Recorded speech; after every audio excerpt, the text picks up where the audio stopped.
in my own little corner, in my own little chair. Okay, y'all. So this video, I'm clearly not in the corner. I just did this by a whim because I literally had this moment, had this thought, and was like, I need to get this out to the people, and I don't feel like talking, so I'm just gonna do a voiceover. Bless my soul, yes. So I'm taking out these I I don't even know what these called. So just listen to me as I take out my hair so that it's super, super curly, okay?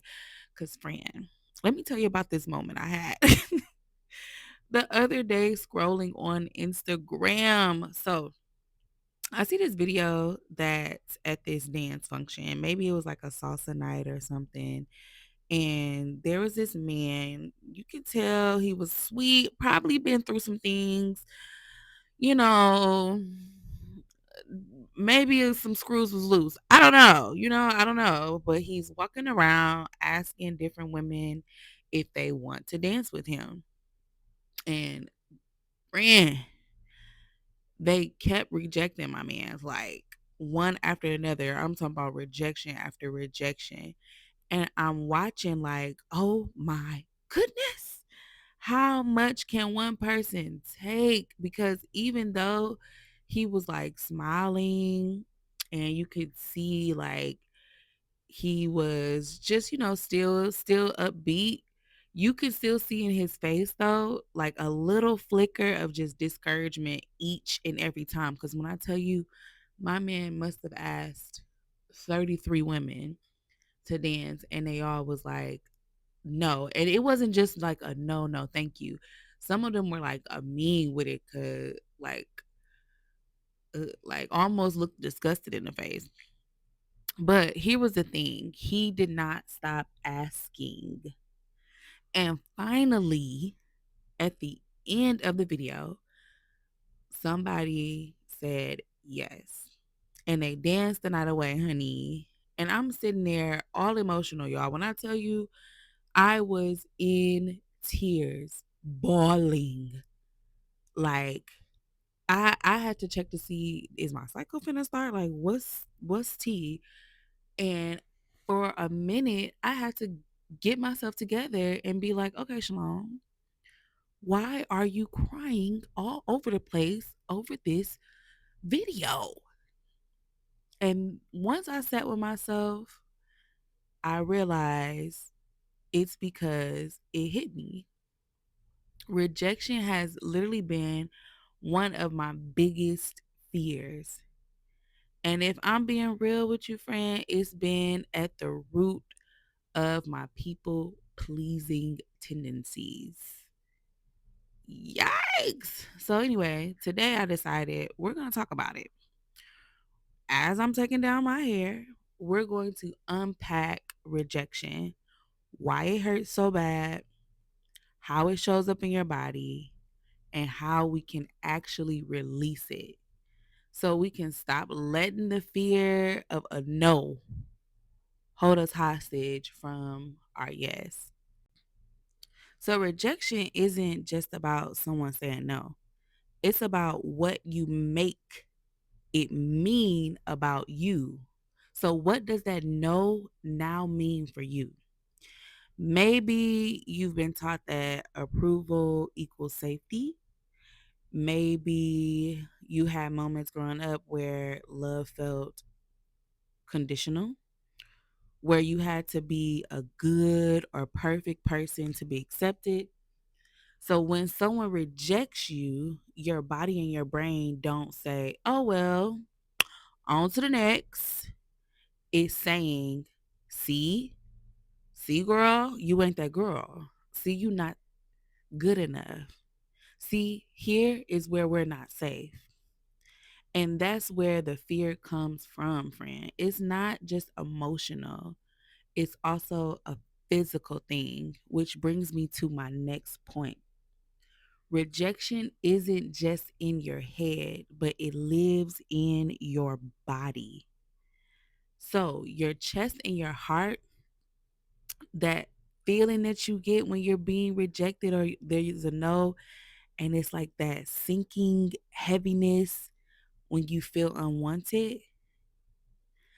or that tightness you get when you want to speak up, but fear makes you shut down, that you feel in your throat. Or maybe it's that knot in your stomach you get before asking for something that you really want, but you scared that that person gonna say no or look at you funny for looking, for even asking for it. Even in the shoulders, there can be tension from carrying the weight of always trying to be accepted. Like when you feel those sensations, that's your body saying, "Hey, we're remembering something and let's tend to it." When you feel that pain in your chest and in your heart, that's real. That tightness in your throat, that's real. That knot in your stomach, that is real, friend. So let's talk about how I have been releasing my fear of rejection in this journey. The first thing I like to do is name the root feeling. So I would typically ask myself, what am I really afraid of happening in this moment if a no is said? Is it embarrassment? Is it the feeling of unworthiness? Is it losing love? Is it losing a friend? Like, what am I really afraid of that will happen if I'm not picked, or if this person say no, or whatever the rejection may be? Then I like to go and reframe that story. So instead of me being like, oh, they don't want me around, they don't like me, I'm not good enough, I say, that wasn't my space, or that wasn't for me, and that's okay. Because I'm realizing that every no makes space for the right yes. And that right there is tea alone. Like that, knowing that has literally changed my mindset on so many things. Now, right now, I'm practicing micro bravery. So I'm practicing doing small things daily that risk someone saying no or risk a no. So this can be like complimenting a stranger or sharing a post that I've been super scared to share, especially with my dance journey. Sharing posts all the time or sharing a dance post where I didn't do my greatest has been one of many small practices of micro bravery. A lot of other things or other things that people can do, I don't struggle with, but I know people that do, is asking for help, asking someone for something, or even applying for a job, going to an audition. Well, I don't know if those are micro bravery. Those kind of big, but we're all at a different level. So, whatever your micro bravery is, take a moment and think about a no that could be said and then do it. A moment that you can be rejected and then do it. I sometimes see it or take the risk when I'm in like a dance class and there's like a freestyle circle. Ooh, oh, I don't know when I became so nervous to do a freestyle circle because I feel like I've been in freestyle circles where I just completely bombed. And to see people like laughing on the side be wild to me. Like, girl, I'm out here doing what I can, doing where the spirit leads me. But I also realize is that some people just be, ready to talk down on your bravery as well. Like it's been times where I've went into a freestyle circle and I've done a little two step, done a little do, and maybe it was a little off, maybe it wasn't right, and to see somebody on the sideline snickering, kikiing, like it would have thrown me. But then realizing too, like, how even though they're talking about me, and some people aren't as brave as you. I'd be like, girl, some people just not as brave as you. They won't do the things you do, and just take that moment to learn. I still struggle with sometimes getting in the freestyle circle because I have to have the spirit to do it. But anyway, practice small things daily. Okay. So, because of this, your nervous system learns we can survive. You'll get that cringe. And when you think back on it, ooh, like I think back. I think back on this one time I was in African dance class and we was in like a bantaba, and I did this movement where I went down to the splits, but the split didn't split, honey. And I look back at that moment. Oh, as I'm looking back at that moment right now, I'm not even embarrassed no more. But it was a point where I was looking back at that moment and I was sick. Like, oh my God, I'm so embarrassed. But I survived. And the next time I was in that circle, I ate down. And when I perform, I'm a great performer. It's like those moments send chills down your body to do it. But then over time, they just become moments like high school. Like high school seems so big and so important, but once you get out of high school, no one really cares. And then the last thing I try to do is separate my self-worth from acceptance. So, my value does not depend on whether people accept me or not. So understanding that you are valuable whether people clap for you or they don't clap for you. You still that girl, you're still going to be that girl, and you still will be that girl. Yes. Understanding those just four concepts and really getting deep within them with yourself will definitely help you with releasing the fear of rejection. Now, I've done a lot of journaling on this subject, and here are four journal prompts that has helped me really dive deeper into my fear of rejection. One being the earliest memory I have of feeling rejected is, and then write down, take a moment first of all to just think of that memory. My earliest memory, let me think. Hold on. Yeah, my earliest memory was in like elementary school when we was on a playground and I came outside and it was a group of four of us. I came outside and the three girls that I used to play with ran away from me and I'm like, "Excuse me?" But back in elementary school, that girl, I was that girl. I cared nothing about what nobody had to say. So I just went on and played by my doggone self because, excuse, but a memory that I think was strong in rejection was when I had went to camp and the girls were saying that they thought I was mentally ill. There was also this time where my dad wasn't in my life and there was a father-daughter dance situation at my church and I had asked my pastor and he said no.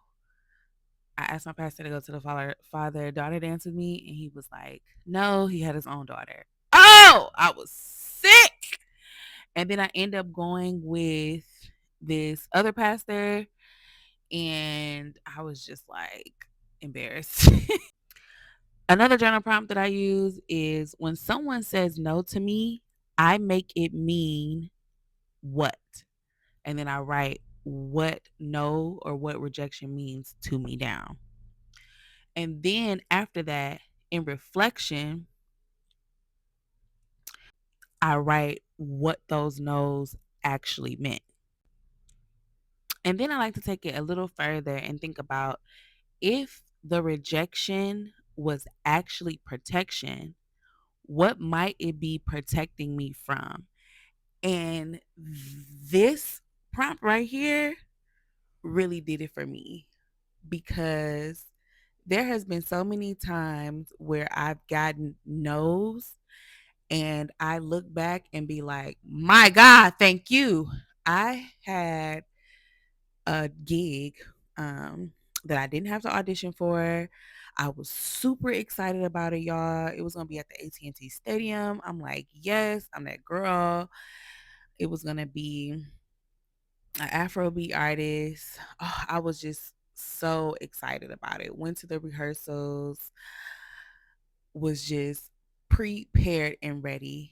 And the artist was like, yeah, she's not going to work. She's not going to work. You're not the one. You're not chosen. And for me, even just going through this, for me, that no meant that I was not good enough. I made that no mean that I was not a great dancer. I made that no mean that I cannot be a performer. I made it mean that I'm too old to perform. I made it mean that I'm too fat. Like, I made it mean so many things when it actually just meant like, no, he didn't think that my style of dance would fit his. And I'm like, okay, so what is this protecting me from? Y'all, them girls was up there naked. Huh? You know how mad I would have been if I had to be on that stage naked, just paint on the titties? Just paint. I would have had to walk away from that gig in the future because what am I skills? I can't be up here butt ass naked. I I can't do it. But in that moment, I made that note feel like so many things when it actually was protecting me from getting up on that stage and kind of embarrassing myself, you know? And then the last journal prompt that I always use when I'm facing a moment of rejection is, what would I do today if I knew I could handle any no? Like, what would I go out and do? Now, this journal prompt really helped me understand have I been stopping myself from doing because of fear. So, what would you do if someone saying no didn't phase you? Huh? And when you write, don't edit yourself, y'all. Get messy on them pages. Don't worry about no spelling. Don't worry about none of that. Just write so you can go back and reflect and read. After all that writing and all that digging, I usually like to end with some affirmations because sometimes, y'all, when you journaling, you can break all the way down and you just need some words to really help you build yourself back up. So, the affirmations that I have been holding on to when it comes to rejection is one, every no leads me closer to the right yes. My worth is not up for debate. Rejection does not define me, it refines me. I am safe to show up as my full self. And last one was, I release the fear of no and I welcome my yes. So, friend, that man at that salsa night, baby, he reminded me of something powerful. You can be discouraged, but you can also be determined. So let's promise each other, friend, that we will keep asking, keep showing up, and keep dancing, even if 100 people say no first, because your yes is out there, friend. And when it comes, you'll be so glad that you didn't give up. All right, friend. This is my time. I'm about to go to a dean's class. I'm super excited about. And yes, I will post it later. I'm so scared. I'm so nervous. But if this resonated with you, go ahead and drop one of the affirmations in the comments below so I know that you're still in the game, okay? And remember, you are worthy, friend. You're wanted, you're loved, and way too magical to let rejection run your life. See you on the next one. Mwah.